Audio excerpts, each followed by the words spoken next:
الحمد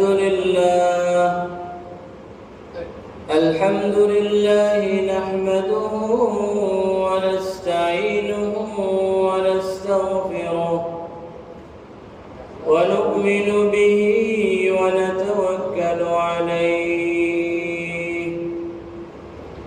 ونعوذ بالله من شرور أنفسنا ومن سيئات أعمالنا من يهده الله فلا مضل له ومن يضلله فلا هادي له وأشهد أن لا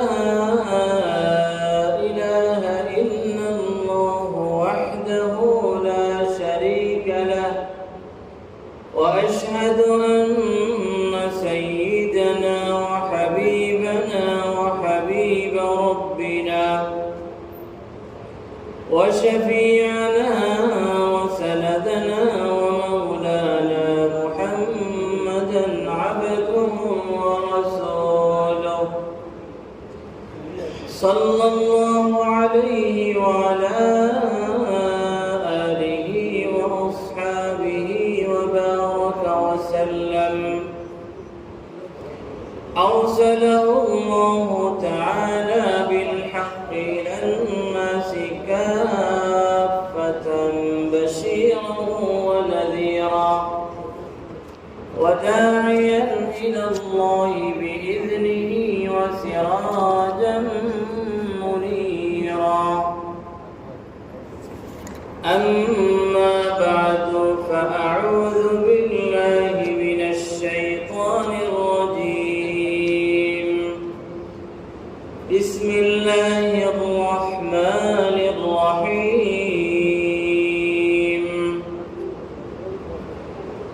والفجر وليال عشر والشفع والوتر والليل إذا يسر هل في ذلك قسم لذي حجر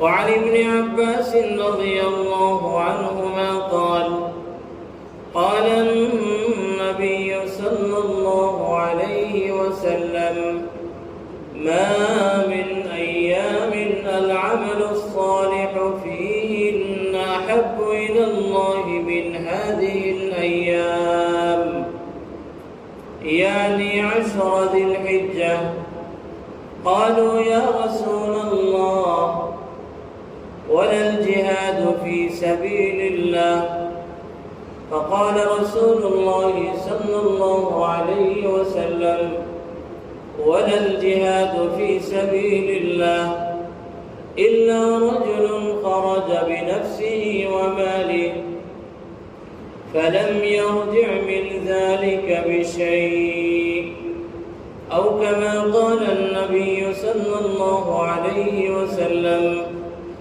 يا رب صل على النبي وآله ما فاض نبعهم بالجداول أوجرا يا رب صل على النبي محمد ما شج جرح في سبيلك وانبرا صلى عليك الله يا خير الورى تعداد حبات الرمال وأكثرا صلى عليك الله ما غيث هما فوق السهول وبالجبال وبالقرى صلى عليك الله في عليائه ما صاح داع للأذان وكبرا صلوا على المختار أحمد إنه أزكى الأنام وخير من وطئ السرى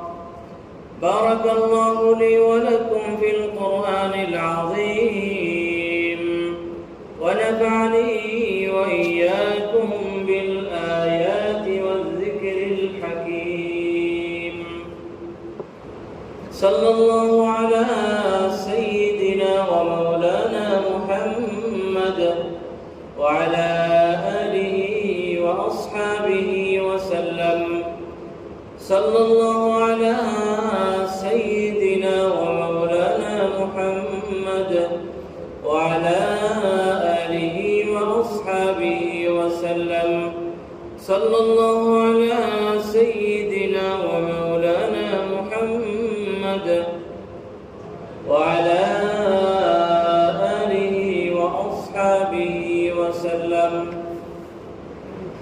মওলা করিমের আলিশান শাহী দরবারে লক্ষ কোটি শুকর, তিনি আমাদেরকে পবিত্র মাস মাহে জিলকিদা জিলকদ মাসের শেষ জুমাবারে সালাতুল জুমআ আদায় করার উদ্দেশ্যে তার পবিত্র ঘর মসজিদে আসা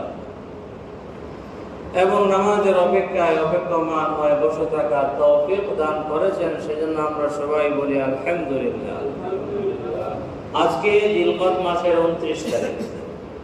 যদি এই মাস 29 হয়, তাহলে আজকে যদি চাঁদ দেখা হয়, তাহলে আগামীকাল থেকে বা আজকে সূর্য ডোবার পর থেকে যে কয়েকদিন শুরু হচ্ছে, সেই দিনগুলি বছরের শ্রেষ্ঠ দিন। আজ যদি মাস জিলকদ মাস যদি 30 হয়, অর্থাৎ আজকে যদি চাঁদ দেখা না যায়, তাহলে আগামী পরশু থেকে ইনশাআল্লাহ জিলহজ মাস শুরু হবে। আগামী কাল সূর্য ডোবার সাথে সাথে জিলহজ মাস শুরু হয়ে যাবে। বছরের সেরা দিন, বছরের ফজিলতওয়ালা দিন শুরু হয়ে যাবে আজকে সূর্য ডোবার পর থেকে, অথবা নিশ্চিতভাবে আগামীকালকে সূর্য ডোবার পর থেকে।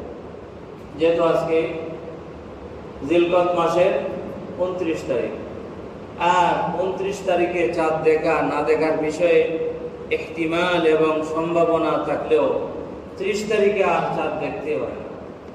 যদিও তার চাঁদ দেখা সুন্নত, কিন্তু মাস সাব্যস্ত হওয়ার জন্য চাঁদ দেখার আর কোনো প্রয়োজন থাকে না। কারণ হিজরি হিসাবের বা আরবি হিসাবের যে মাসগুলি আছে আরবি ক্যালেন্ডারের, সেই মাসগুলি কখনো 31 হয় না। যদিও মিলাদি ঈসাই ক্যালেন্ডারের মাস কোনো কোনো সময় 31 হয়, 28 হয়, 31 হয়, কিন্তু আরবি মাস 28 হয় না, 31 হয় না, 29-30-এর মধ্যেই থাকে। সুতরাং আজকে সূর্য ডোবার পর থেকে হয়তো, অথবা আগামীকাল সূর্য ডোবার পর থেকে নিশ্চিতভাবে জিলহজ মাস শুরু হয়ে যাবে। আর জিলহজ মাস শুরু হয়ে যাওয়া মানে হচ্ছে বছরের ফজিলতওয়ালা সবচেয়ে মর্যাদাপূর্ণ দিন শুরু হয়ে যাবে। আল্লাহর হাবিব সাল্লাল্লাহু আলাইহি ওয়াসাল্লাম হাদিসের মধ্যে বলেছেন, মা মিন আইয়াম العمل الصالح فيهن أحب إلى الله من هذه الأيام। বলেছেন এমন কোন দিন নাই যে দিনের মধ্যে নেক আমল করা জিলহজ মাসের প্রথম 10 দিনের নেক আমলের চাইতে আল্লাহর কাছে অধিক প্রিয়, এরকম কোন দিন নাই। সাহাবায়ে কেরাম রিদওয়ানুল্লাহি আলাইহিম আজমাইন নবীজি সাল্লাল্লাহু আলাইহি ওয়াসাল্লামের এই কথা বলে জিজ্ঞাসা করলেন, ওয়ালাল জিহাদ ইয়া রাসূলুল্লাহ, হে আল্লাহর রাসূল সাল্লাল্লাহু আলাইহি ওয়াসাল্লাম, জিহাদ ফি সাবিলিল্লাহ কি এই 10 দিনের আমলের চাইতে আল্লাহর কাছে অধিক প্রিয় নয়? فقال رسول الله صلى الله عليه وسلم ولا الجهاد في سبيل الله إلا رجل خرج بنفسه وماله فلم يرجع من ذلك بشيء। নবী সাল্লাল্লাহু আলাইহি ওয়াসাল্লাম বললেন, জিহাদ ফি সাবিলিল্লাহ, আল্লাহর রাস্তায় জিহাদ করো। জিহাদ করার মতো বড় নেকির কাজ এই 10 দিনের নেক আমলের তুলনায় রব্বে করিমের কাছে অধিক প্রিয় নয়। তবে ওই ব্যক্তির আমল হয়তো এই 10 দিনের নেক আমলের চাইতে অধিক প্রিয় হবে যে ব্যক্তি তার জান মাল নিয়ে আল্লাহর রাস্তায় বের হয়েছিল জিহাদ করার জন্য, অতঃপর জানও আল্লাহর রাস্তায় শহীদ করে দিয়েছে এবং মালও আল্লাহর রাস্তায় শহীদ করে দিয়েছে। ওই রকম মুজাহিদ ব্যক্তির জিহাদ এই 10 দিনের আমলের চাইতে অধিক প্রিয় হতে পারে। তাছাড়া অন্য কোনো আমল এই 10 দিনের আমলের চাইতে আল্লাহ সুবহানাহু ওয়া তাআলার কাছে অধিক প্রিয় বা অধিক মাহবুব নয়। এই হাদিসটি ইমাম বুখারী রাহমাতুল্লাহ আলাইহিও বর্ণনা করেছেন, ইমাম মুসলিম রাহমাতুল্লাহ আলাইহিও বর্ণনা করেছেন। বিভিন্ন হাদিসের কিতাবের মধ্যে এসেছে, যদিও কিছু কথার মধ্যে বেশ কম, কিন্তু বিভিন্ন হাদিসের কিতাবের মধ্যে এই হাদিসটির উল্লেখ আছে। এই হাদিসের আলোকে আমরা বুঝতে পারলাম যে আজকে অথবা আগামীকালকে সূর্য ডোবার পর থেকে, জিলহজ মাস শুরু হওয়ার পর থেকে জিলহজ মাসের যে প্রথম 10 দিন, সেই 10 দিনের মধ্যে আমরা যে সমস্ত আমল করব, সেই সমস্ত আমল আল্লাহ সুবহানাহু ওয়া তাআলার কাছে খুবই প্রিয়। বছরের সেরা দিন, বছরের শ্রেষ্ঠ দিন। আমরা মাহে রমাদান আসার পূর্ব থেকে মাহে রমাদানের প্রস্তুতি নেই, কিন্তু এই 10 দিনের জন্য আমাদের তেমন পূর্ব প্রস্তুতি আমাদের থাকে না, আমরা অবহেলায় কাটিয়ে ফেলি। অথচ এই 10 দিনেরও ফজিলত এবং মর্যাদা কম নয়। আল্লামা শাইখুল ইসলাম ইবনে তাইমিয়া রাহমাতুল্লাহি আলাইহি রমাদানের শেষ 10 দিন এবং এই জিলহজের শেষ প্রথম 10 দিন, 10 দিনের মাঝে উত্তম কোন দিনগুলি, এই মর্মে বিভিন্ন হাদিসের মধ্যে বিভিন্ন কথা আছে। তিনি বড় সুন্দর একটি সমন্বয় করেছেন, বড় সুন্দর একটি কথা তিনি বলেছেন দিন হিসাবে বছরের শ্রেষ্ঠ দিন হচ্ছে জিলহজ মাসের প্রথম 10 দিন, আর রাত হিসাবে বছরের সবচেয়ে ফজিলতওয়ালা শ্রেষ্ঠ দিন হচ্ছে মাহে রমাদানের শেষ 10 রাত। রাত হিসাবে মাহে রমাদানের শেষ 10 রাত বছরের সেরা এবং শ্রেষ্ঠ সবচেয়ে বেশি ফজিলতওয়ালা রাত, আর দিন হিসাবে জিলহজ মাসের প্রথম 10 দিন।